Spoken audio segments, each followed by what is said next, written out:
قرب قیامت میں جب مسلمان بہت کسمہ پرسی میں ہوں گے تو خراسان سے لشکر اٹھے گا. خراسان یہ افغانستان اور ایران کا حصہ، اس علاقے کو نبی صلی اللہ علیہ وسلم کے دور میں خراسان کہا جاتا ہے، جس میں قندھار بھی آتا ہے، ایران کا بھی حصہ آتا ہے اس میں. تو یہاں سے لشکر اٹھے گا، مجاہدین لڑیں گے، بہت بڑی تعداد میں دنیا میں جہاد ہوگا، کیونکہ مسلمان ظلم کی چکی میں پس کے تنگ آ چکے ہوں گے، اور لڑتے لڑتے حدیث میں آتا ہے اتنی بڑی بڑی لڑائیاں ہوں گی کہ 1/3 مسلمان شہید ہو جائیں گے اس میں، 1/3 مجاہدین جو لڑنے والے ہوں گے، اور 1/3 جو ہوں گے وہ میدان جنگ سے بھاگ جائیں گے، اور 1/3 کو اللہ فتح عطا فرمائے گا. تو جو 1/3 میدان جنگ سے بھاگ جائیں گے، نبی صلی اللہ علیہ وسلم نے فرمایا ان کی توبہ کبھی قبول نہیں ہوگی. جو 1/3 شہید ہو جائیں گے وہ افضل ترین شہداء ہوں گے اس وقت کے، اور 1/3 کو اللہ تعالیٰ غلبہ عطا فرمائیں گے. ایک واقعہ تو ہمیں قرب قیامت میں نبی صلی اللہ علیہ وسلم سے یہ ملتا ہے صحیح حدیث سے. دوسرا ہمیں یہ ملتا ہے کہ قرب قیامت ہی میں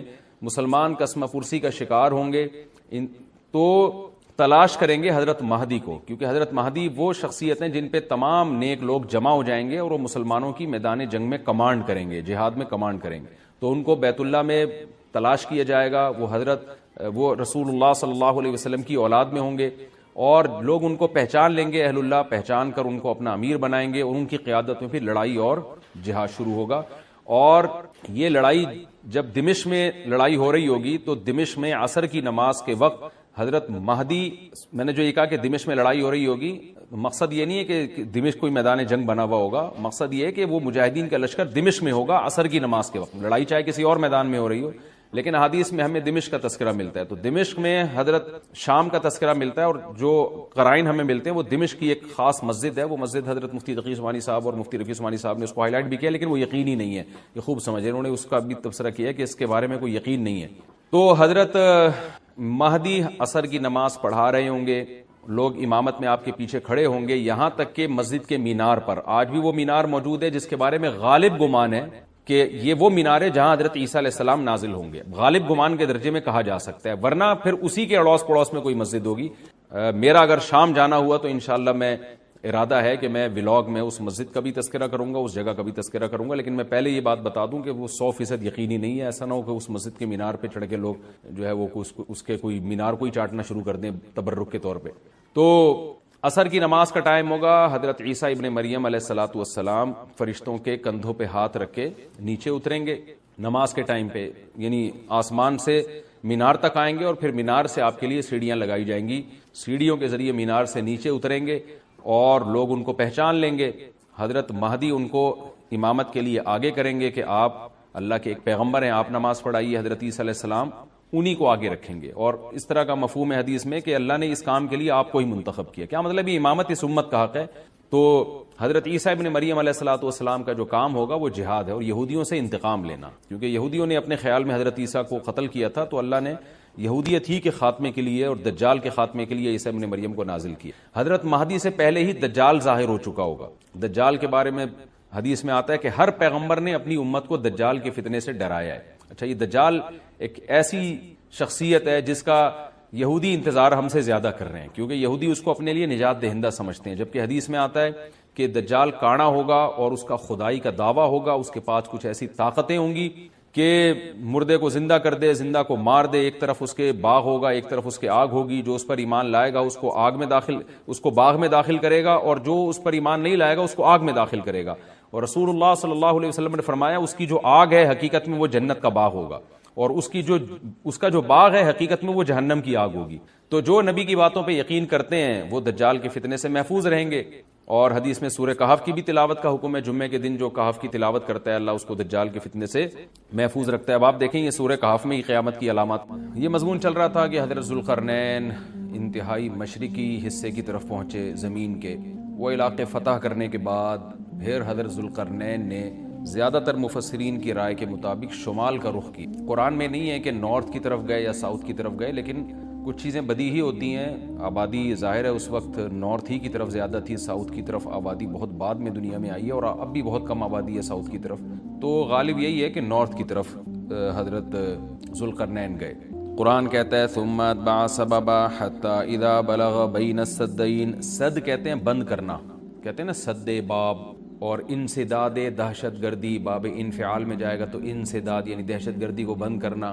تو سدین دو سد یعنی دو آڑیں، تو پہاڑ کو آڑ سے تعبیر کیا گیا ہے کیونکہ پہاڑ رکاوٹ بن جاتا ہے ادھر کی آبادی ادھر اور ادھر کی ادھر جانے کے لیے، تو ایک آڑ کی طرح ہوتا ہے۔ تو قرآن کہتا ہے حتی اذا بلغ بین السدین، یہاں تک کہ جب دو پہاڑوں کے درمیان میں پہنچے، وجد من دونہما قوما، تو آپ نے پایا ان دونوں کے پیچھے ایک قوم کو، یا دونوں کے ایک طرف ایک قوم کو پایا، لا یکادون یفقہون قولا، ایسی قوم تھی لا یکادون یفقہون قولا، کہ بات سمجھنے کی صلاحیت ہی نہیں تھی اس کے اندر۔ دیکھیں حضرت ذوالقرنین جب مشرق کی طرف گئے تو زبان تو وہاں بھی نہیں آتی ہوگی، وہ الگ زبان ہوگی، جب سورج کے مغرب کی طرف گئے زمین کے دوسرے کنارے کی طرف تو ان کی زبان بھی ذوالقرنین کی زبان سے میچ نہیں کرتی ہوگی، وہاں بھی ترجمان کی ضرورت پڑی ہوگی، لیکن وہاں قرآن نے یہ نہیں کہا کہ وہ بات سمجھتے ہی نہیں تھے۔ لیکن جب نارتھ کی طرف گئے ہیں تو قرآن کہہ رہے ایسی قوم دیکھی پہاڑوں کے پیچھے جو کچھ سمجھنے کی اس میں گویا صلاحیت ہی نہیں تھی، لا یکادون، ان میں کھوپڑی نہیں تھی ان کی، تو اس لیے زیادہ تر مفسرین اس طرف گئے کہ یہ کوئی وحشی قوم تھی، کوئی وحشی قوم ہوتی ہے نا جنگلوں میں جو رہنے والے، جیسے میں نے ایک ولاگ بنایا تھا مسائی قوم ایک جنگل میں رہتی ہے، تو جنگلی قسم کی قوم تھی، کوئی ہو سکتا ہے پتے وتے جسموں پہ ڈھانپتے ہوں اور بالکل درندوں کی طرح جانوروں کی طرح رہتے ہو، تو اس ٹائپ کی قوم تھی کہ اوپر کھوپڑی ان کی خالی تھی، بات سمجھنے کی صلاحیت نہیں تھی ان میں۔ قالوا یا ذا القرنین، وہ ذوالقرنین سے آ کے کہنے لگے ان یاجوج و ماجوج مفسدون فی الارض، کیا ذوالقرنین آپ اللہ کے نیک بزرگ ہیں، آپ آئے ہیں اللہ اللہ سکھا رہے ہیں لوگوں کو، دین کی دعوت دے رہے ہیں، توحید کی دعوت دے رہے ہیں، تو ایک کام ہمارا کر دیں کہ ایک قوم ہے یاجوج اور ماجوج جس نے زمین میں فساد مچا کے رکھا ہوا ہے۔ اب سوال یہ پیدا ہوتا ہے کہ جب اس قوم میں کچھ سمجھنے کی صلاحیت ہی نہیں تھی تو ان کو یہ کیسے پتہ چل گیا کہ یہ ذوالقرنین اللہ کے نیک بندے ہیں، اور پھر ان سے بات چیت بھی ہوئی اور ذوالقرنین نے ان کو آگے یہ بھی بتایا کہ میں دونوں پہاڑوں کے درمیان سیسا پلائی ہوئی دیوار بنا کے ان پہاڑوں کو بند کر دوں گا، اس میں میرے ساتھ یہ تعاون کرو، تو یہ سب کانورزیشن ہوئی کیسے؟ تو اس کا جواب آسان ہے، ظاہر ہے جتنی بھی بیوقوف قوم ہو کسی نہ کسی طریقے سے اشاروں سے ترجمان سے مختلف طریقوں سے اس کو، تھے تو بہرحال انسان نہ، کوئی گدھے گھوڑے یا کوئی بندر تو نہیں تھے انسان، تو قرآن کا منشا صرف یہ ہے کہ ان کے ساتھ ذوالقرنین کو سمجھنے اور سمجھانے میں بہت زیادہ پریشانی ہوئی، تو مقصد صرف یہ بتانا ہے کہ بہت ہی کوئی بیوقوف قسم کی قوم تھی۔ تو باقی قرآن پھر جو واقعے کی تکمیل کے لیے پھر بیچ میں بہت ساری چیزوں کو حذف کر دیتا ہے جو غیر ضروری ہوتی ہیں۔ اب عقل مند یہ بات سمجھ جائے گا کہ ذوالقرنین اور ان کے درمیان جو بات چیت ہوئی اس میں حضرت ذوالقرنین کو بہت زیادہ مشکلات پیش آئیں ان کی بات کو سمجھنے میں بھی اور سمجھانے میں بھی، تو آگے پھر قرآن جو ہے نا کہ جو ان کا جو بڑا مقصد تھا وہ بہرحال حاصل ہو گیا، وہ اشاروں سے ہوا ہو، وہ کوئی ترجمان کے ذریعے ہوا ہو یا کسی بھی طرح سے ہوا ہو، تو حضرت ذوالقرنین نے بھی کوئی حل نکالا ہوگا نا کہ اس قوم کی بات کو سمجھنے کی ہم کوشش کریں، ان کو بہرحال دین کی دعوت دی ہوگی، تو اس اشکال کا جواب تو یہ ہے، کیونکہ قالو کا مطلب یہاں نہیں ہے کہ آئے انہوں نے ذوالقرنین کی زبان میں بات کرنا شروع کر دی، جو بھی اپنی زبان میں جس طرح سے بھی بات کی، چاہے اشارہ سے کی ہو یا ترجمان کے ذریعے کی ہو۔ دوسری بات یہ ہے کہ انہوں نے حضرت ذوالقرنین کی طاقت کا تو اندازہ لگا لیا تھا کہ یہ اتنے پاورفل ایک لشکر کے ساتھ آئے ہیں اور ان کے پاس اتنا اسلحہ ہے، اتنے گھوڑے ہیں، تو یہ ہنرمند ہیں، اور آگے ریکویسٹ انہوں نے اس لیے بھی کی کہ حضرت ذوالقرنین کی بزرگی کا بھی ان کو اندازہ ہو گیا۔ دیکھیے اللہ تعالیٰ نے انسان کی نیچر ایسی بنائی ہے کہ جو نیک لوگ ہوتے ہیں نا ان کی تقوی اور للہیت کا، ان کی بزرگی کا غیر مسلموں پہ بھی اثر پڑتا ہے۔ ہندوستان میں علماء بتاتے ہیں کہ ہندو مسلمان بزرگوں کے پاس آیا کرتے تھے دعا کرانے کے لیے، اب بھی آتے ہیں۔ انڈیا کے بعض علماء نے ہمیں بتایا کہ ہمارے پاس ہندو بھی آتے ہیں اور کہتے ہیں ہمارے لیے دعا کریں اللہ تعالیٰ سے، کیونکہ ایک لاشعوری طور پر انسان کے ذہن میں یہ بات ہوتی ہے کہ بھئی یہ اللہ والا آدمی ہے۔ جیسے یوسف علیہ السلام جب جیل میں تھے تو غیر مسلم یوسف علیہ السلام کے پاس آئے اور کہنے لگے کہ آپ ہمیں خواب کی تعبیر بتائیں۔ اب سوال پیدا ہوتا ہے کہ بھئی وہ تو غیر مسلم تھے اور یوسف علیہ السلام نمازی پرہیزگار تھے، تو غیر مسلموں کو کیسے اندازہ ہو گیا کہ یہ خواب کی تعبیر بتائیں گے؟ اس کا جواب یہی ہے کہ لاشعوری طور پر اللہ نے دلوں میں ایک ہیبت ڈالی ہوتی ہے پرہیزگار لوگوں کی، ایک روب ڈالا ہوا ہوتا ہے اور ایک عظمت ڈالی ہوئی ہوتی ہے۔ تو یوسف علیہ السلام کے پاس آنے والے لوگوں کو یہ بات معلوم تھی کہ یہ عظیم انسان ہے اور یہ ان کو اللہ تعالیٰ وہ باتیں بتا دے گا جو ہمیں نہیں بتاتا، اللہ ان کو خواب کی تعبیر سمجھا دے گا، ہم نہیں سمجھ سکتے۔ تو یہ ایک لاشعور میں انسان کے ہوتی ہے یہ بات، اور بھی اس پہ بہت ساری مثالیں ہیں، لیکن میں پھر وہ ہمارا یہ لیکچر جس کو ہم فوکس کر رہے ہیں وہ رہ جائے گا۔ تو ذوالقرنین کے ساتھ بھی یہی ہوا کہ وہ قوم جنگلی وحشی قسم کی تھی، لیکن ان کو طاقت کا بھی اندازہ ہو گیا اور بزرگی کا بھی اندازہ ہو گیا۔ پھر آ کے انہوں نے درخواست کی، طرز عمل سے یہ لگتا ہے کہ وہ قوم بھی مسلمان ہو گئی تھی، یعنی بغیر لڑائی کے اور بغیر کسی مناظرے بازی کے ذوالقرنین کا مذہب اس قوم نے بھی قبول کر لیا۔ تو کیا کہنے لگی حضرت ذوالقرنین سے, بھئی آپ ہمارا ایک کام کر دیں, آپ اتنے پاورفل آدمی ہیں, ان یاجوج و ماجوج مفسدون فی الارض, یاجوج ماجوج ایک قوم ہے جس نے زمین میں فساد مچا کے رکھا ہوا ہے, آئے دن قتل و غارت کرتے ہیں وہ, اور ہمارے پاس ان سے لڑنے کی طاقت نہیں ہے. فَهَلْ نَجْعَلُ لَكَ خَرْجًا, کیا ہم آپ کے لیے خرچ بنا سکتے ہیں, کچھ اجرت خرچ کہتے ہیں, خراج کا لفظ آپ نے سنا ہوگا, ٹیکس کو یا اجرت کو, تو ہم آپ کو کمیشن دیں گے اس کا, ہمارے پاس پیسہ بہت ہے, وسائل بہت ہیں, لیکن وہ ٹیکنالوجی ہمارے پاس نہیں ہے جو آپ کے پاس ہے. تو ہم دیکھ رہے ہیں آپ کو اللہ نے ایک بڑی قوت اور طاقت دی ہے, تو پیسہ ہمارے پاس بہت ہے, ہم آپ کو اس کی اجرت دیں گے. آپ نے یہ کرنا ہے کہ علا, اس بات پر ہم آپ کو اجرت دیں گے, تجعل بیننا و بینہم سدا, کہ آپ ہمارے اور ان کے درمیان ایک آڑ بنا دیں, ایک دیوار بنا دیں, کیونکہ بہت بڑی دیوار بنانی پڑے گی اور پہاڑوں کو کہ اس خلا کو ختم کرنا پڑے گا. وہ قوم آ کے ہم پہ حملے کرتی ہے اور ہمارا بہت نقصان کرتی ہے, تو آپ ایک ایسی آڑ بنا دیں جو ہمارے بس میں نہیں ہے. قال ما مکنی فیہ ربی خیر, ذوالقرنین نے فرمایا میرے رب نے جو مجھے ٹھکانہ دیا ہے, طاقت دی ہے, وہ بہتر ہے. کیا مطلب, مجھے تمہاری اجرت کی ضرورت نہیں ہے, میرے پاس بہت وسائل ہیں. دیکھیں استغنا بہت بڑی نعمت ہے. سلیمان علیہ السلام کا بھی یہی انداز تھا, جب ملکہ سبا نے ہدیے دے کے بھیجا نا, تو سلیمان علیہ السلام نے بھی یہ فرمایا تھا, ما آتانی اللہ خیر مما آتاکم, مجھے جو اللہ نے وسائل دیے ہیں وہ تم سے بہت زیادہ ہیں. تو ایسے موقع پہ اس طرح کی بات کرنا یہ تکبر نہیں کہلاتا, بلکہ یہ عین شکر ہے کہ بھئی میں کیوں کسی سے مانگوں. آپ نے بعض دفعہ مالداروں کو دیکھا ہوگا, بھی یہ جملہ کہتے ہیں بھئی ہم کسی کے محتاج نہیں ہیں. تو اس جملے میں اگر اللہ کے شکر کی نیت ہے تو یہ اچھا جملہ ہے, اور اگر نیت ہے دوسرے کو نیچا دکھانا پھر یہ تکبر ہے. تو بعض وہمی لوگ کیا کرتے ہیں, کوئی بھی اس طرح کا جملہ زبان سے نکال دے تو فوراً اس پہ تکبر کا فتویٰ ٹھوک دیتے ہیں, یہ ٹھیک نہیں ہے. تو اس طرح کے جملے پیغمبروں سے بھی ثابت ہیں تو اور اہل اللہ سے بھی ثابت ہیں. حضرت ذوالقرنین نے فرمایا بھائی پیسوں کی مجھے ضرورت نہیں ہے, ما مکنی فیہ ربی, میرے رب نے جو مجھے وسائل دیے ہیں, خیرن, وہ بہت بہتر ہے. تم کیا دو گے مجھے, کتنے پیسے دے دو گے؟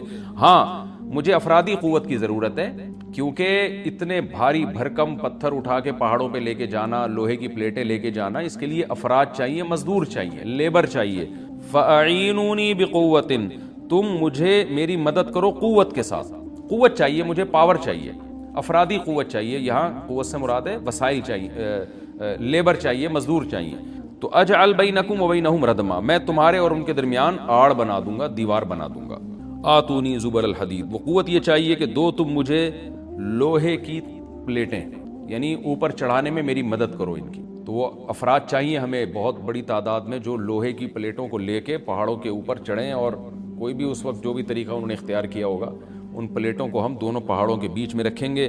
حتی اذا ساوا بین الصدفین, یہاں تک کہ جب دونوں کنار, صدف کہتے ہیں پہاڑ کے کنارہ, دونوں کناروں کے درمیان ان لوہے کی پلیٹوں کو. اچھا یہاں بھی اندماج ہے, صنعت اندماج کا مطلب بہت سے واقعات قرآن بیچ میں حذف کر رہا ہے. تو ایسا ہی نہیں ہے کہ بنی بنائی پلیٹیں, انہوں نے کوئی اسٹیل مل تھی اور وہ پلیٹیں پہلے سے تیار رکھی ہوئی تھیں. ظاہر ہے ذوالقرنین نے کیا کیا, لوہا جمع کیا پہلے. حضرت ذوالقرنین نے کس قدر محنت لگی ہوگی, پہاڑوں کے درمیان بہت زیادہ لوہا چاہیے, تو کہاں سے پتہ نہیں کتنے مہینے کا یہ پروسیس ہوگا, کتنے سال اس پروجیکٹ میں لگے ہوں گے, کہاں سے لوہا جمع کیا ہوگا. ہو سکتا ہے زمین میں کھدائی کا کام شروع کیا ہو پہلے, کہ زمین سے لوہا نکالیں ہم, پھر اس لوہے کو گرم کر کے اس کو بھٹیوں میں گرم کر کے کیسے پلیٹوں کی شکل میں تبدیل کیا ہوگا. تو یہ کوئی آسان کام نہیں ہے, لیکن قرآن نے اس پورے واقعے کو حذف کر دیا اور مختصراً بیان کیا. آتونی زبر الحدید, جو لوہے کی پلیٹیں ہم نے تیار کی ہیں وہ لا کے دو. حتی اذا ساوا بین الصدفین, جب ان پلیٹوں کو دونوں پہاڑوں کے بیچ میں ایسے نصب کرنا شروع کر دیا, ایک پلیٹ آئے, پھر دوسری پلیٹ, پھر تیسری پلیٹ, یعنی اگر ایسے کر کے پلیٹ لگاتے تو یہ تو پلیٹ تو بہت ہلکی ہوتی, یاجوج ماجوج اس میں سوراخ کر دیتے یا کچھ بھی اس کو توڑ دیتے یا جلا دیتے, پگھلا دیتے بھٹی کے ذریعے, کچھ بھی کر سکتے تھے. تو پلیٹوں کو ایسے کر کے رکھا گیا کہ چوڑائی میں جو ہے وہ دیوار بنے. قال انفخوا, تو ذوالقرنین نے کہا اب ان میں آگ بھڑکاؤ. انفخوا کا مطلب پھونک مارنا ہے, لیکن یہاں پھونک سے بھٹی کی جو گرم کرنے کے لیے جو ہوا ڈالی جاتی ہے نا, جو جیسے آپ نے دیکھا ہوگا نا پرانے زمانے میں خواتین جو تھیں, وہ بوڑھی مائیں کیا کرتی تھیں, دادیاں, وہ ایک پائپ لے کے نا کوئلوں میں پھونک مارتی تھیں. اس سے کیا ہوتا ہے, وہ ٹیمپریچر بڑھتا ہے. آج بھی میں نے گاؤں دیہاتوں میں دیکھا ہے بھٹیوں میں کہ وہ ہوا کا پریشر بنانے کے لیے انہوں نے کچھ دیسی قسم کی مشینیں لگائی ہوئی ہوتی ہیں. ایک صاحب کو میں نے دیکھا وہ سائیکل کا پہیے پہ پتہ نہیں کون سی مشین لگائی ہوئی ہے, اس سائیکل گھمائے جا رہے ہیں, ادھر سے ہوا نکل رہی ہے اور وہ لوہا پگھلنا شروع ہو گیا. تو بھٹی میں جو پہلے زمانے میں ٹیمپریچر بڑھایا جاتا تھا وہ ہوا کا پریشر بڑھا کے ہی بڑھایا جاتا تھا، یا ہو سکتا ہے کوئی گیس ہو جس کا پریشر بڑھانے کو انفخو سے تعبیر کیا جا رہا ہے. حتی اذا جعلہ نارن، یہاں تک کہ جب ان پلیٹوں کو بہت زیادہ گرم کر دیا اور آگ کی طرح وہ پلیٹیں بیچ میں نصب کر کے نا آگ کی طرح پگھلنے لگیں، پانی کی طرح وہ پگھلنے لگیں، تو قال آتونی افرغ علیہ قطرہ، جب وہ گرم ہو گئی نا بہت زیادہ تو پہلے سے تانبا پگھلا کے رکھا ہوا تھا. یہاں بھی وہی تفصیل ہے کہ حضرت ذوالقرنین نے جو اتنا زیادہ تانبا پگھلا کے پہلے سے بالکل وہ پانی کی طرح تانبا پگھلایا ہوا تھا. میں نے دیکھا ہے جو کاپر ہے پگھلتا ہوا بھٹیوں میں، مجھے تو ایسی چیزیں دیکھنے کا بڑا شوق ہے، تو وہ اتنا زیادہ اس کا ٹیمپریچر ہوتا ہے نا کہ ایسا لگتا ہے جیسے جہنم کی آگ ہے. اللہ ہم سب کو محفوظ رکھے. تو میں کبھی کبھار جب یہ آیت پڑھتا ہوں تو میں سوچتا ہوں کہ کتنا بڑی مقدار میں حضرت ذوالقرنین نے کہاں سے تانبا جمع کیا ہوگا، پھر اس کو کیسے اس زمانے میں جو صدیوں پرانی بات ہے جب ٹیکنالوجی نے اتنی ترقی نہیں کی تھی، اس کا تو عشر اشیر بھی نہیں تھا، لیکن کیسے اس کو پگھلایا ہوگا انہوں نے حضرت ذوالقرنین نے. تو وہ کسی دیگڑے میں جناب اتنا زیادہ، پھر دیگ کہاں سے لائے ہوں گے، وہ دیگ تو خود پگھل جائے گی. اس کے لیے مخصوص قسم کی ایک کوئی میٹل ہوتا ہے کہ اس کا ٹیمپریچر اور تانبے کا ٹیمپریچر میں فرق ہوتا ہے، کہ تانبا جس ٹیمپریچر پہ پگھلے گا تو اس دھات کو، تانبے کو جس دیگ میں ڈالا جائے وہ اس ٹیمپریچر پہ نہ پگھلتا ہو، یا کوئی پتھر کی دیگ ہوگی جو بھی ہوگا، لیکن بہرحال یہ ساری چیزیں محیر العقول ہیں. تو حضرت ذوالقرنین نے پہلے سے بہت بڑی مقدار میں تانبے کو پگھلا کے رکھا ہوا تھا. اب انہوں نے کہا کہ آتونی افرغ علیہ قطرہ، قطر کہتے ہیں تانبے کو. اب یہ جو ہے دو مجھے میں اب ان پلیٹوں کے اوپر جو گرمی سے جو پگھل رہی ہیں نا، ان کے اوپر تانبا ڈال دوں گا. یعنی تانبا ڈالنے کا مقصد کیا تھا کہ دونوں پلیٹوں کے درمیان جو خلا ہے وہ پر ہو جائے، اور پلیٹوں کو پگھلانے کا مقصد یہ تھا کہ پلیٹیں اور تانبا آپس میں مکس ہو جائیں، ایک یکجان ہو جائیں وہ. کیونکہ جب ایک چیز گرم کر کے دوسری گرم چیز کے ساتھ ملائی جاتی ہے نا تو وہ اس کے اجزاء ایک دوسرے میں داخل ہو جاتے ہیں اور وہ بالکل یکجان ہو جاتا ہے. تو آتونی افرغ علیہ قطرہ، دو مجھے یہ تانبا، میں اس کے اوپر انڈیل دوں گا. تو وہ دیگیں تانبے کی پگھلا کے پہاڑوں پہ چڑھایا گیا ان دیگوں کو، اور پھر وہ لوہے کی پلیٹوں کے بیچ میں جو خلا تھا نا، ان خلا میں وہ تانبے کا جو پگھلا ہوا تانبا تھا پانی کی شکل میں، اس پگھلے ہوئے تانبے کو ڈال دیا گیا. تو وہ یکجان ہو کر ایک بہت مضبوط آہنی دیوار بن گئی. فَمَا اسْطَاعُوا أَن يَظْهَرُوهُ، اب یاجوج ماجوج میں اس کی استطاعت نہیں رہی کہ اس پہ چڑھ سکیں. وَمَا اسْتَطَاعُوا لَهُ نَقْبًا، اور اس دیوار میں نقب کی استطاعت بھی نہیں رہی. کتنا لمبا سوراخ کریں گے اس کو کھود کے، یہ بھی ان کے لیے ممکن نہیں رہا. جب اتنا زبردست پروجیکٹ چند مہینوں میں یا چند سالوں میں مکمل ہوا یا چند دنوں میں، اس کی حقیقت اللہ ہی جانتا ہے، لیکن یہ بہت بڑا پروجیکٹ تھا، بہت ایک شاندار کام تھا جو شاید اس زمانے میں بہت مشکل ہو. تو اس زمانے میں آپ سوچیں کہ کتنا مشکل ہوگا. لیکن ذوالقرنین نے جب اس پروجیکٹ کو مکمل کیا، قال ھذا رحمت من ربی، وہی بات، تکبر نہیں کیا کہ میرا کمال ہے، دیکھا اور پھر شو بازی شروع کی. نا نا نا نا نا، ھذا رحمت من ربی، یہ میری رب کی طرف سے رحمت ہے. دیکھیں سلیمان علیہ السلام بھی یہی الفاظ تھے نا جب تخت سامنے آ گیا، ھذا من فضل ربی، یہ میرے رب کا فضل ہے. تو انبیاء اور نیک لوگ، اللہ ان سے جب بھی کوئی عجیب کام لیتا ہے تو فوراً اللہ کی طرف نسبت کرتے ہیں. پھر وہ دنیا کی بے ثباتی بھی دکھاتے ہیں کہ انہی چیزوں میں پڑھ کے نہ رہ جانا. فوراً ذوالقرنین نے کیا کہا، فَإِذَا جَاءَ وَعْدُ رَبِّي، جب میرے رب کا وعدہ آئے گا نا، جَعَلَهُ دَكَّا، اللہ اس کو توڑ تاڑ دے گا. مطلب یہ دنیا کی ترقی ہے، یہ ہے فنا ہونے والی، دل لگانے کی چیز نہیں ہے. تو ایسا نہ ہو کہ اس سے دل لگانا شروع کر دو اور اسی میں بس کے رہ جاؤ اور اللہ کو بھول جاؤ اور اپنی ترقیوں پہ ناز کرنا شروع کر دو. فَإِذَا جَاءَ وَعْدُ رَبِّي، جب میرے رب کا وعدہ آئے گا، جَعَلَهُ دَكَّا، اسے توڑ تاڑ کے برابر کر دے گا. وَكَانَ وَعْدُ رَبِّي حَقًّا، اور میرے رب کا وعدہ سچا ہے. وعدے سے مراد کیا ہے؟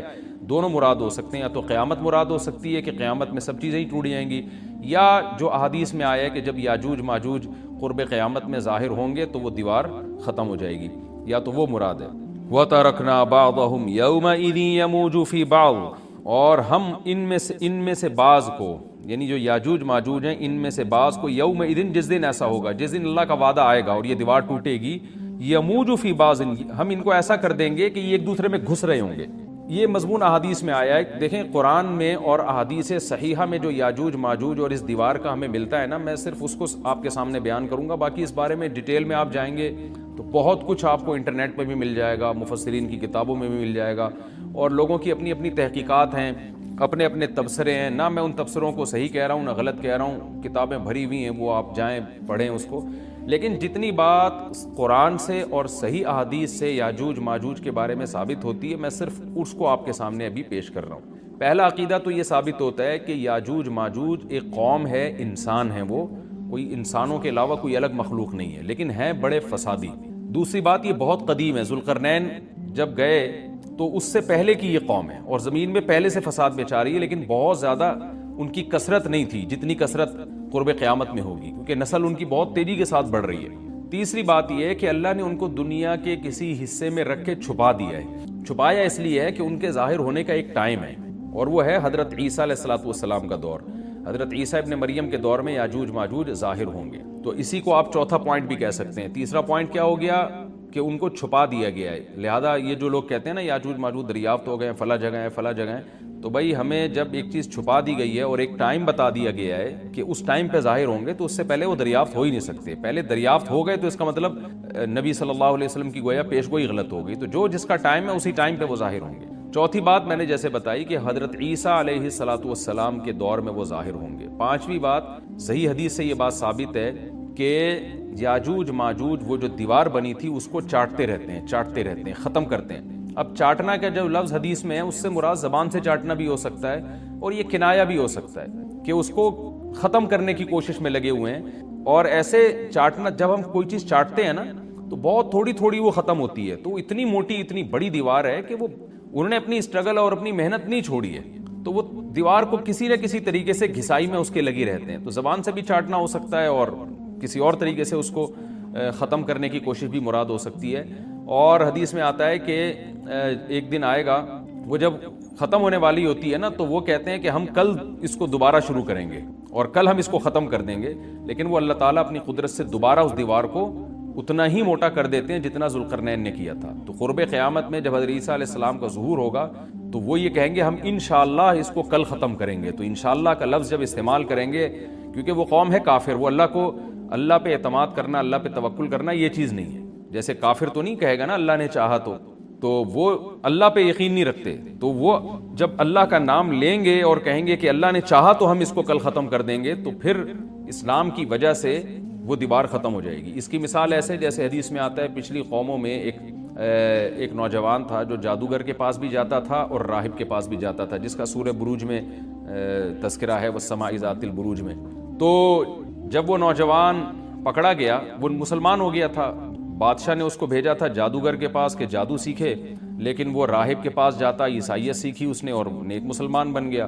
تو بادشاہ نے اس کو قتل کرنے کی حتی الامکان کوشش کی، مگر وہ قتل نہیں ہو پا رہا تھا۔ بادشاہ نے اس کو پہاڑ پہ بھیجا اپنے سپاہیوں کو لے کے کہ پہاڑ سے لے جا کے اس کو گرا دو، لیکن اللہ نے مدد کی کہ وہ سپاہی گر گئے، یہ بچ گیا۔ بادشاہ نے حکم دیا اس کو سمندر میں لے جا کے غرق کر دو، وہ سارے سپاہی غرق ہو گئے، یہ بچ گیا۔ تو کسی بھی طرح سے اس کی قتل کی کوششیں کامیاب نہیں ہو رہی تھی، تو اس نے بادشاہ سے کہا کہ تو اگر مجھے قتل کرنا چاہتا ہے نا تو چوک پہ کھڑا کر کے تیر مجھے مار اور کہے کہ بسم اللہ وربی ھذا الغلام، اس نوجوان کے رب کے نام سے میں اس کو قتل کرتا ہوں، تو اللہ کا نام لے کے مجھے مارے گا تو میں قتل ہو جاؤں گا۔ نوجوان یہ قربانی اس لیے دے رہا تھا کہ بادشاہ جب پوری پبلک کے سامنے اللہ کا نام لے گا تو لوگوں کو یقین آ جائے گا کہ بھئی اللہ کا نام لینے سے تو کام ہو گیا، اور اللہ کا نام لیے بغیر کام نہیں ہو رہا تھا۔ تو جو بادشاہ اللہ کو مانتا نہیں تھا آج اس کو بھی اللہ کا نام لینا پڑا ہے۔ تو نوجوان نے یہ قربانی اس لیے دی کہ بادشاہ جب اللہ کا نام لے گا لوگوں کو اللہ کی ذات پہ یقین آئے گا اور لوگ مسلمان ہو جائیں گے، عیسائیت کو قبول کر لیں گے۔ تو اس نوجوان نے یہ قربانی دی اور بادشاہ نے اللہ کا نام لے کے جب تیر مارا تو وہ نوجوان شہید ہو گیا، اور لیکن پورا ملک مسلمان ہو گیا، عیسائیت قبول کر لی۔ اور سورہ بروج میں پھر اللہ نے ان کا تبصرہ کیا، ان کا واقعہ بیان کیا ان کے بارے میں کہ کیسے بادشاہ نے خندقیں کھود کے پوری قوم کو جو ہے وہ جو دین سے پیچھے نہیں ہٹے ان کو کس طرح سے آگ میں پھینک دیا ان سب کو۔ تو اس سے پتہ چلتا ہے کہ کافر بھی بعض دفعہ جب اللہ کا نام لیتا ہے نا تو اس کو دنیاوی فائدہ ہو جاتا ہے۔ تو یاجوج ماجوج بھی تنگ آ کر پھر اللہ کا نام لیں گے اور کہیں گے اللہ نے چاہا تو ہم اس دیوار کو کل ختم کر دیں گے، اور بالآخر وہ دیوار ختم ہو جائے گی۔ پھر قرآن کے الفاظ ہیں آگے کہ جب یہ دیوار ختم ہوگی وَتَرَكْنَا بَعْضَهُمْ يَوْمَئِذٍ۔ اچھا ہاں، میں بتا رہا تھا کہ حدیث سے کیا پوائنٹ پتہ چلتے ہیں، تو یہ 5 پوائنٹ ہو گئے۔ چھٹا پوائنٹ یہ کہ حضرت عیسیٰ ہی کے دور میں یہ کسی وبا کے ذریعے ہلاک ہو جائیں گے۔ حضرت عیسیٰ علیہ الصلوۃ والسلام اتنے زیادہ ہوں گے کہ ان سے لڑنا ممکن نہیں ہوگا، جیسے کہ قرآن میں بھی آ رہا ہے وَتَرَكْنَا بَعْضَهُمْ يَوْمَئِذٍ يَمُوجُ فِي بَعْضٍ، ہم ان میں سے بعض کو بعض کے اندر گھسا دیں گے، اتنی کثرت سے ایک دوسرے میں، نہیں اب آبادی کی کثرت بہت ہوگی ان کی، گھسے ہوئے ہوں گے ایک دوسرے میں، یہ جیسے چیونٹیاں اور مکوڑے ہوتے ہیں، تو ان سے لڑنا ممکن نہیں ہوگا۔ تو حضرت عیسیٰ علیہ الصلوۃ والسلام لوگوں کو لے کے کوہ طور پہ چلے جائیں گے، اور باقی مسلمان وہ اپنے اپنے گھروں کے اندر بند ہو جائیں گے، اور پھر اللہ کی طرف سے ایک وبا آئے گی، اور اس وبا میں یہ سارے کے سارے ہلاک ہو جائیں گے، اور پھر جب ہلاک ہو جائیں گے تو اتنی زیادہ ان کی لاشیں زمین پہ ہوں گی، اتنی زیادہ کہ انسانی آبادی ان کی لاشوں سے متعفن ہونا اور بیمار ہونا شروع ہو جائے گی، ان کی لاشوں سے بدبو اٹھے گی، اور ظاہر ہے انسان ہوں گے یہ، تو اس کی وجہ سے جو زمین کا ماحول خراب ہوگا، پھر حضرت عیسیٰ علیہ الصلوۃ والسلام اللہ سے دعا مانگیں گے کہ اللہ تعالیٰ ان کو کسی طرح ٹھکانے لگائے، کوئی انتظام کرے، تو پھر حدیث میں آتا ہے بارشیں ہوں گی اور سیلاب آئیں گے، اور ان کی لاشیں بہہ بہہ کے پانیوں میں جا کے، سمندروں میں جا کے ختم ہو جائیں گی، اللہ تعالیٰ ان کو اس طرح سے ٹھکانے لگائے گا۔ تو یہ یہاں تک جتنے بھی مضامین ہیں یہ صحیح احادیث سے ثابت ہیں۔ تو قرآن کہتا ہے وَتَرَكْنَا بَعْضَهُمْ يَوْمَئِذٍ يَمُوجُ فِي بَعْضٍ، ہم ان میں سے بعض کو بعض میں چھوڑ دیں گے، بہت کثرت ہوگی، وَنُفِخَ فِي الصُّورِ، اور پھر سور پھونکا جائے گا۔ قرآن میں تو یہ کہ سور پھونکا جائے گا ایسے لگ رہا ہے جیسے فوراً پھونکا جائے گا، مگر احادیث میں تفسیر ہے کہ فوراً نہیں پھونکا جائے گا۔ یاجوج ماجوج قیامت کی نشانیوں میں سے ایک بہت بڑی نشانی ہوگی، یعنی یہ اس بات کی علامت ہوگی کہ اب قیامت بہت قریب ہے۔ تو حضرت عیسیٰ ابن مریم علیہ السلام جب نازل ہوں گے، میں تھوڑی سی ترتیب بیان کر دیتا ہوں کہ جو کیونکہ بات یاجوج ماجوج کی چل رہی ہے تو اس سے منسلک جو واقعات ہیں جو اس دور میں ہوں گے وہ بھی میں اسی لیکچر کے ضمن میں بیان کر دیتا ہوں۔ ہمیں صحیح حدیث سے یہ پتہ چلتا ہے کہ قرب قیامت میں جب مسلمان بہت قسمہ پرسی میں ہوں گے تو خراسان سے لشکر اٹھے گا۔ خراسان یہ افغانستان اور ایران کا حصہ، اس علاقے کو نبی صلی اللہ علیہ وسلم کے دور میں خراسان کہا جاتا ہے، جس میں قندھار بھی آتا ہے، ایران کا بھی حصہ آتا ہے اس میں۔ تو یہاں سے لشکر اٹھے گا، مجاہدین لڑیں گے بہت بڑی تعداد میں، دنیا میں جہاد ہوگا، مسلمان ظلم کی چکی میں پس کے تنگ آ چکے ہوں گے، اور لڑتے لڑتے حدیث میں آتا ہے اتنی بڑی بڑی لڑائیاں ہوں گی کہ 1/3 مسلمان شہید ہو جائیں گے اس میں، 1/3 مجاہدین جو لڑنے والے ہوں گے، اور 1/3 جو ہوں گے وہ میدان جنگ سے بھاگ جائیں گے، اور 1/3 کو اللہ فتح عطا فرمائے گا۔ تو جو 1/3 میدان جنگ سے بھاگ جائیں گے، نبی صلی اللہ علیہ وسلم نے فرمایا ان کی توبہ کبھی قبول نہیں ہوگی۔ جو 1/3 شہید ہو جائیں گے وہ افضل ترین شہداء ہوں گے اس وقت کے، اور 1/3 کو اللہ تعالیٰ غلبہ عطا فرمائیں گے۔ ایک واقعہ تو ہمیں قرب قیامت میں نبی صلی اللہ علیہ وسلم سے یہ ملتا ہے صحیح حدیث سے۔ دوسرا ہمیں یہ ملتا ہے کہ قرب قیامت ہی میں مسلمان قسمہ پرسی کا شکار ہوں گے، تو تلاش کریں گے حضرت مہدی کو، کیونکہ حضرت مہدی وہ شخصیت ہیں جن پہ تمام نیک لوگ جمع ہو جائیں گے، اور وہ مسلمانوں کی میدان جنگ میں کمانڈ کریں گے، جہاد میں کمانڈ کریں گے۔ تو ان کو بیت اللہ میں تلاش کیا جائے گا، وہ رسول اللہ صلی اللہ علیہ وسلم کی اولاد میں ہوں گے، اور لوگ ان کو پہچان لیں گے، اہل اللہ پہچان کر ان کو اپنا امیر بنائیں گے، اور ان کی قیادت میں پھر لڑائی اور جہاد شروع ہوگا۔ اور یہ لڑائی جب دمشق میں لڑائی ہو رہی ہوگی تو دمشق میں عصر کی نماز کے وقت حضرت مہدی، میں نے جو یہ کہا کہ دمشق میں لڑائی ہو رہی ہوگی، مقصد یہ نہیں ہے کہ دمشق کوئی میدان جنگ بنا ہوا ہوگا، مقصد یہ ہے کہ وہ مجاہدین کا لشکر دمشق میں ہوگا عصر کی نماز کے وقت، لڑائی چاہے کسی اور میدان میں ہو رہی ہو، لیکن حدیث میں ہمیں دمشق کا تذکرہ ملتا ہے۔ تو دمشق میں حضرت شام کا تذکرہ ملتا ہے، اور جو قرائن ہمیں ملتے ہیں وہ دمشق کی ایک خاص مسجد ہے، وہ مسجد حضرت مفتی تقی عثمانی صاحب اور مفتی رفیع عثمانی صاحب نے اس کو ہائی لائٹ بھی کیا، لیکن وہ یقینی نہیں ہے، یہ خوب سمجھے، انہوں نے اس کا بھی تبصرہ کیا کہ اس کے بارے میں کوئی یقین نہیں ہے۔ تو حضرت مہدی عصر کی نماز پڑھا رہے ہوں گے، لوگ امامت میں آپ کے پیچھے کھڑے ہوں گے، یہاں تک کہ مسجد کے مینار پر، آج بھی وہ مینار موجود ہے جس کے بارے میں غالب گمان ہے کہ یہ وہ مینار ہے جہاں حضرت عیسیٰ علیہ السلام نازل ہوں گے، غالب گمان کے درجے میں کہا جا سکتا ہے، ورنہ پھر اسی کے اڑوس پڑوس میں کوئی مسجد ہوگی۔ میرا اگر شام جانا ہوا تو انشاءاللہ میں ارادہ ہے کہ میں ولاگ میں اس مسجد کا بھی تذکرہ کروں گا، اس جگہ کا بھی تذکرہ کروں گا، لیکن میں پہلے یہ بات بتا دوں کہ وہ 100% یقینی نہیں ہے، ایسا نہ ہو کہ اس مسجد کے مینار پہ چڑھ کے لوگ جو ہے وہ اس کے کوئی مینار کو ہی چاٹنا شروع کر دیں تبرک کے طور پہ۔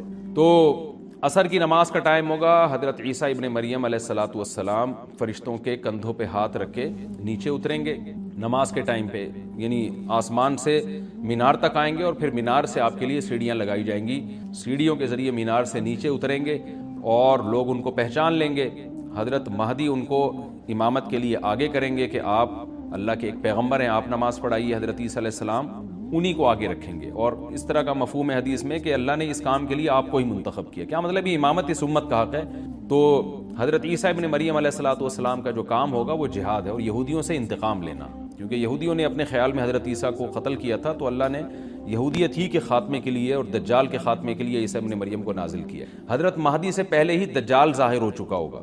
دجال کے بارے میں حدیث میں آتا ہے کہ ہر پیغمبر نے اپنی امت کو دجال کے فتنے سے ڈرایا ہے. اچھا، یہ دجال ایک ایسی شخصیت ہے جس کا یہودی انتظار ہم سے زیادہ کر رہے ہیں، کیونکہ یہودی اس کو اپنے لیے نجات دہندہ سمجھتے ہیں، جبکہ حدیث میں آتا ہے کہ دجال کانا ہوگا اور اس کا خدائی کا دعویٰ ہوگا. اس کے پاس کچھ ایسی طاقتیں ہوں گی کہ مردے کو زندہ کر دے، زندہ کو مار دے. ایک طرف اس کے باغ ہوگا، ایک طرف اس کے آگ ہوگی. جو اس پر ایمان لائے گا اس کو باغ میں داخل کرے گا، اور جو اس پر ایمان نہیں لائے گا اس کو آگ میں داخل کرے گا. اور رسول اللہ صلی اللہ علیہ وسلم نے فرمایا اس کی جو آگ ہے حقیقت میں وہ جنت کا باغ ہوگا، اور اس کا جو باغ ہے حقیقت میں وہ جہنم کی آگ ہوگی.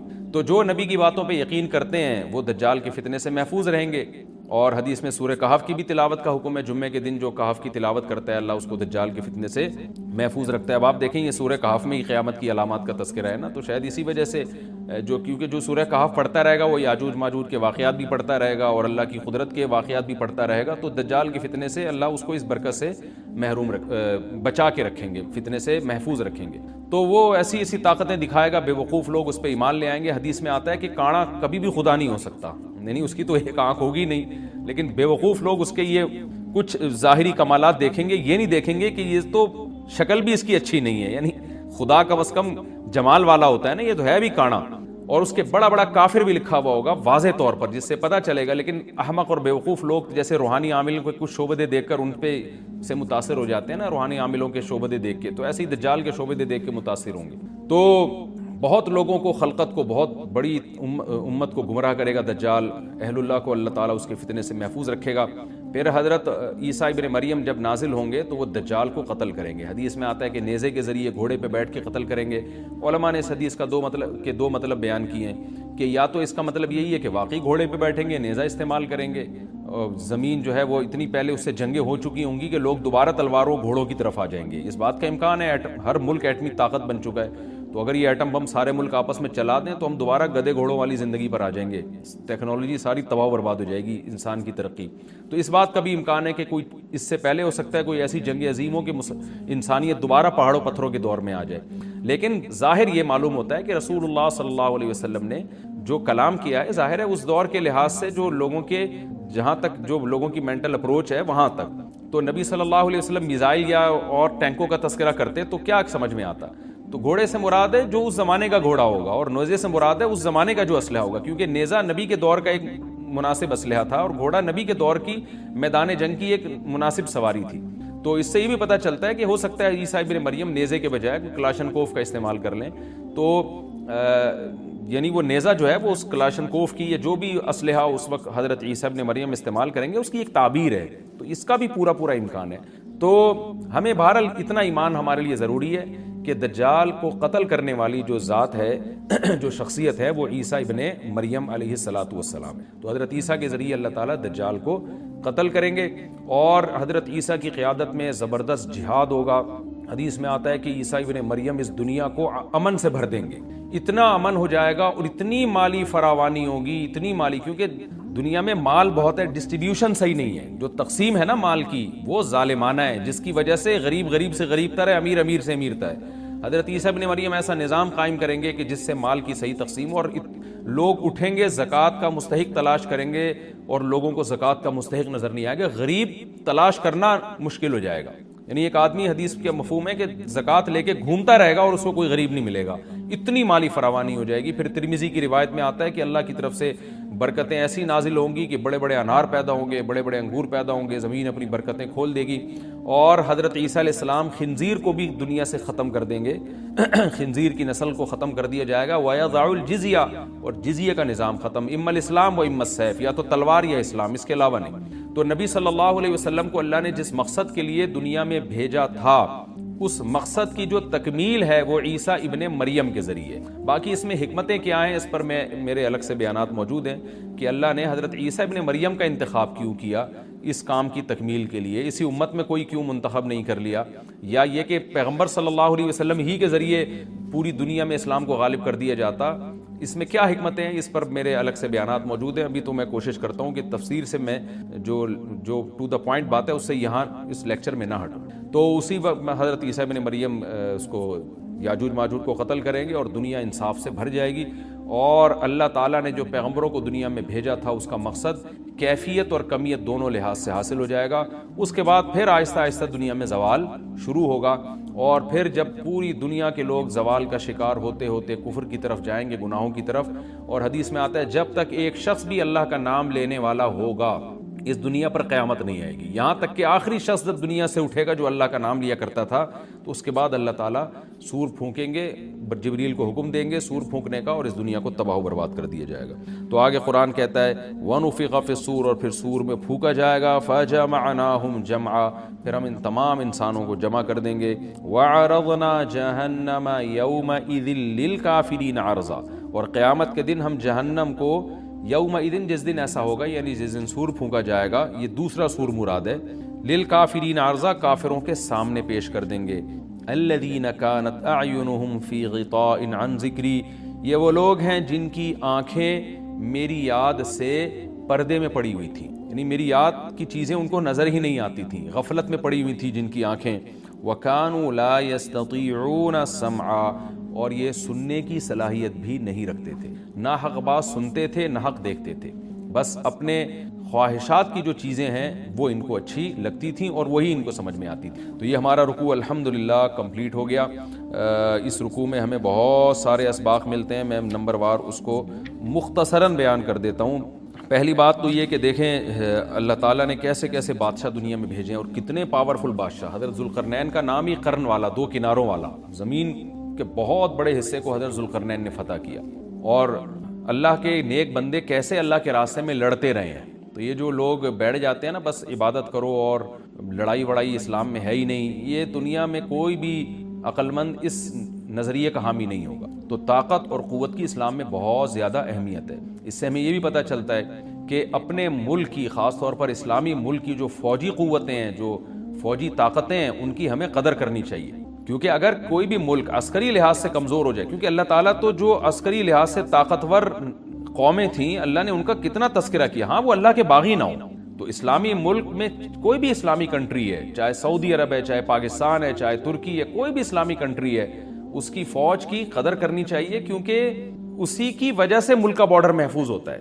اگر مسلمان عسکری لحاظ سے کمزور ہونا شروع ہو جائیں تو کافر ہمیں گاجر مولی کی طرح کاٹنا شروع کر دیں، اسلام دشمن قوتیں ہمیں کھا جائیں، ختم کر دیں ہمیں کھا کے. تو نیک قوتوں کو اپنی بقا کے لیے ہمیشہ سے ایک اسلحے کی اور طاقت کی ضرورت رہتی ہے. اس کی اہمیت اسلام میں بہت زیادہ ہے. موسیٰ علیہ الصلوۃ والسلام کے بعد کتنے بڑے بڑے جنگی کمانڈر پیدا ہوئے. ذوالقرنین کا اللہ نے کیسا تذکرہ کیا. ذوالقرنین کی عبادت کا کہیں بھی تذکرہ نہیں، حالانکہ وہ بڑے عبادت گزار بھی تھے. داؤد علیہ السلام کی عبادت کا تذکرہ بھی ہے، ان کی تلوار اور طاقت کا تذکرہ بھی ہے. تو اللہ تعالیٰ جہاں عبادت کا تذکرہ کرتے ہیں تو طاقت اور قوت کا بھی تذکرہ کرتے ہیں. اس سے عسکری لحاظ سے اپنے آپ کو مضبوط کرنے کی اہمیت کا ہمیں پتہ چلتا ہے کہ اسلام میں اس کی بڑی اہمیت ہے. کسی بھی اسلامی ملک کی فوج کا مورال کسی بھی لحاظ سے ڈاؤن نہیں ہونا چاہیے، اور عسکری لحاظ سے وہ کسی بھی لحاظ سے کمزور نہیں ہونی چاہیے. اور اس کو چاہیے کہ اعدوا لهم ما استطعتم من قوہ پر عمل کرے، کہ قرآن کہہ رہا ہے روز بروز اپنی طاقت اور قوت میں اضافہ کرنے کی کوشش کرو. اس سے مسلم قوم کو کبھی بھی غافل نہیں ہونا چاہیے، اور کوئی بھی ایسا کام جس سے مسلمان قوتیں اور طاقتیں کمزور ہونا شروع ہو جائیں، اس کام سے ہمیں بچنا چاہیے. دوسری بات ہمیں یہ پتہ چلی کہ اللہ تعالیٰ نے اہل اسلام کے ذمے پوری دنیا کی ذمہ داری لگائی ہے، کسی ایک ملک کی نہیں. جتنے بھی پیغمبر آئے ہیں جب وہ دنیا فتح کرنا شروع کی ہے تو کہیں رکے نہیں ہیں وہ کہ بھئی یہاں تک، اس سے آگے نہیں جانا. ان کی صلاحیت ہی ختم ہو گئی ہو، وسائل ہی ختم ہو گئے ہوں تو الگ بات ہے. تو پوری دنیا ہے جس میں اللہ کے دین کو غالب کرنا ہے. اب اس کا طریقہ کیا ہوگا؟ ظاہر ہے جو جس زمانے میں سوٹیبل طریقہ ہو وہ اختیار کیا جائے گا. تو حضرت ذوالقرنین پہلے انتہائی مشرق کی طرف گئے ہیں جہاں سورج نکلتا ہے، تو وہاں سے جہاں سے آبادی شروع ہو رہی ہے، اور ان کا خیال تھا کہ اب آگے آبادی نہیں ہے تو پھر جا کے اسٹاپ کیا ہے. مغرب میں بھی ایسے ہی، شمال میں بھی ایسے ہی. تو ہمیں جب دیکھتے ہیں کہ جب صحابہ کرام نے دنیا فتح کرنا شروع کی ہے تو ہمیں مسلمان کمانڈروں میں بھی ایسے واقعات ملتے ہیں کہ وہ علاقے فتح کرتے کرتے سمندر کے کنارے پہنچے اور انہوں نے سمندر کو دیکھ کے کہا کہ تیرے آگے بھی آبادی ہوتی نا تو ہم اللہ کا کلمہ وہاں بھی بلند کرتے. تو یہ دور تھا مسلمانوں کا، اور یہ عیسیٰ ابن مریم دوبارہ پھر وہی کریں گے, پوری دنیا کو فتح کریں گے. تو حضرت ذوالقرنین کے اس واقعے سے پتہ چلتا ہے کہ پوری دنیا کی ذمہ داری اللہ نے ہمیشہ سے اہل اللہ پہ لگائی ہے, اور وہ پوری دنیا میں اللہ کے دین کو غالب کرنے کی کوشش میں ہمیشہ سے لگے رہے ہیں. تیسری بات ہمیں پتہ چلتی ہے کہ اسباب اور وسائل کی اہمیت. حضرت ذوالقرنین نے جب اتنا پہاڑوں کے بیچ میں اتنا یعنی لوہے کی پلیٹیں لگا کے تانبا پگھلا کے آہنی دیوار بنائی ہے تو خوش ہوئے ہیں, ھذا رحمت من ربی, یہ میرے رب کی رحمت ہے. تبھی تو اللہ کا شکر ادا کیا نا, خوشی پہ شکر ادا کیا جاتا ہے. تو اس سے یہ بھی پتہ چلتا ہے کہ سائنس اور ٹیکنالوجی, دیکھیں یہ کام ٹیکنالوجی کے بغیر ممکن نہیں تھا. تبھی تو اس قوم نے کہا نا ذوالقرنین سے کہ ہم پیسے آپ کو دیں گے, لیکن ہمارے پاس وہ وسائل نہیں ہیں, وہ ٹیکنالوجی نہیں ہے ہمارے پاس. اور بظاہر ایسا لگتا ہے کہ ان کے پاس لوہا بھی تھا, تانبا بھی تھا, کیونکہ حضرت ذوالقرنین اب یہ تو نہیں ہے نا کہ زمین کے مشرق کی طرف دوبارہ لوہا جمع کرنے گئے ہوں, تو وہیں سے جو کچھ ہوگا نکالا ہوگا. تو وسائل اس قوم کے پاس تھے, ٹیکنالوجی نہیں تھی کہ اس لوہے کو اور اس تانبے کو پگھلا کے دونوں پہاڑوں کے بیچ میں پلیٹیں کیسے بنانی ہیں اور ان کو کیسے ان کے بیچ میں تانبا کر کے کہانی دیوار بنائی ہے, یہ ٹیکنالوجی ان کے پاس نہیں تھی. تو اس سے ہمیں ٹیکنالوجی کی ویلیو کا بھی پتہ چلتا ہے. آج مسلمان اس میں بھی بہت پیچھے چلے جا رہے ہیں اور اس کو مذہب سمجھنا شروع کر دیا ہے, یہ بات بھی غلط ہے.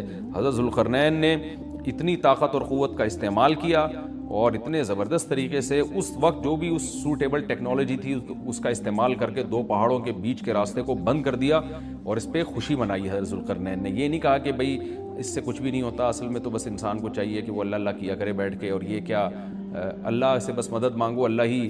یاجوج ماجوج کے بارے میں ان کو کہہ دیتے ذوالقرنین کہ تم سب رات کو تہجد میں اٹھ کے دعائیں مانگو, اللہ یاجوج ماجوج سے تمہیں بچا لے گا. نا نا نا, حضرت ذوالقرنین نے کہا دعائیں بھی مانگو, یقیناً حکم دیا ہوگا دعائیں مانگنے کا, لیکن ہم پورے اسباب اور وسائل استعمال کریں گے, لوہے کی پلیٹیں بنائیں گے, تانبے کو پگھلائیں گے, اوپر چڑھائیں گے اور اس طرح سے پوری مضبوط دیوار بنائیں گے. آج مسلمان ہاتھ پہ ہاتھ رکھ کے بیٹھ گیا ہے اور وظیفوں میں اور جو ہے بس وہ چند صبح شام کے وظیفے پڑھ کے وہ سمجھتا ہے کہ ساری دنیا کے سارے مسائل کا حل اس سے ہو جائے گا.